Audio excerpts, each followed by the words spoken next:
Elizabethtown tipping off its 2012-13 women's basketball season and the start of the Sherri Gorman era Thursday night against Susquehanna. Early in the first half, Taylor Kreider going to lay it in, plus a foul, and then Kendra Beittel off an inbounds pass lays one in for two. Beittel finished with a team-high 17 points. Later in the half, Katie Fogel finds Taylor Santer for three, and then on the very next possession, it's freshman Rachel Forgin with another triple. E-Town continuing to pull away in the first half. Here's Kendra Beittel driving to the baseline. She'll finish for two more. And then the Blue Jays gonna go outside. Beittel, great perimeter ball movement. Forgin hits another three. She had three of them on the night, finishing with 15 points. Still in the first half, E-Town going to go back inside to Kreider. She misses her first shot. Rebounds, puts it back up and in. She finished with 15 points and a game-high 18 rebounds. To the second half, E-Town again moving it again around the perimeter. Forgin finishes another three. And then Kreider going to go right by the defense for another two. Susquehanna would make things interesting late with a layup from Mariah Monahan, but it wasn't enough as the Blue Jays hold on for a 69-68 win. And it's Sherri Gorman's first career victory. Yeah, I was, the first half I thought we played quite well. I was happy with how we moved the ball offensively. I was happy with the shot selection we took, and I was happy with our defense. It's one of those things when you go into halftime and you think you've played pretty well in that half. I told them, guys, what is the score at halftime? And of course, Marissa Ferris said 0-0. I said, that's exactly right, because we've got a whole second half that we've got to play, and we've got to forget what that first half looked like. And again, I think we came out okay, but then, we made a few mistakes.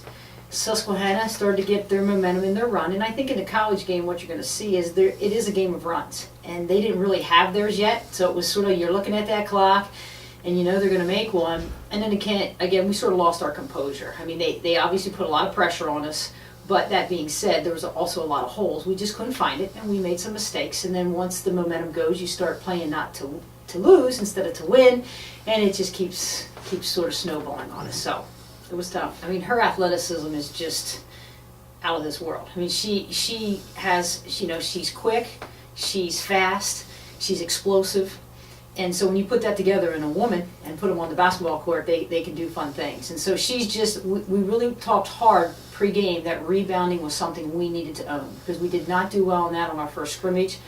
And I'm a big firm believer that if you control the boards, most times you will be very successful in doing that. So with her leaping ability and us not being very big, we need to rely on her. But rebounding too is a lot about positioning, and that's where Taylor does a nice job of being able to get up. And then obviously we know she's a scorer. But the other thing that's nice is I love to see that scoring in double figures spread around. Instead of one person having 20 or 25, to have three kids in double digits is really nice. We're very blessed to have some of these new freshmen join us. Obviously, they have come from stellar programs. They've come from teams that have made state finals, so they know what it's like to be out there and playing in games that make impact. But again, the college game does, it's a step up. It's a different level. So I think in some of the scrimmages they were a little nervous, but we thought they'd come to play tonight, and I thought they played very well. The other thing is too, as the upperclassmen on this team accept them and embrace them, that's nice to see too, that they have confidence that they can help us out. So yeah, I thought they played really well for their first game. Well, I think tomorrow obviously we're going to work hard on pressure. We're going to put 7, 8 kids on that court, and we're going to learn to keep our composure. We're going to learn to keep our balance, and we need to learn how to play through those pressure situations. A little bit more of also when we come down on offense, what does it look like if we want to take some time off that clock? Because again, if we've got 30 seconds, we do not need to be shooting in the first 10. We should be shooting in that last 10 and using some of that. And then, again, we're playing a great Moravian team. It's a very good basketball team, and we'll just look to do the same thing.